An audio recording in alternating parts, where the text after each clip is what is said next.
City live বাংলার পক্ষ থেকে আপনাদের সকলকে শুভ স্বাধীনতা দিবস।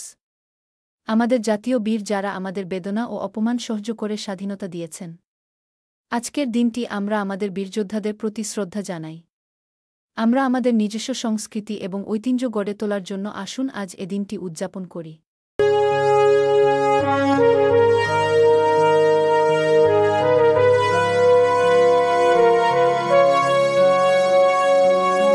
जनगणमन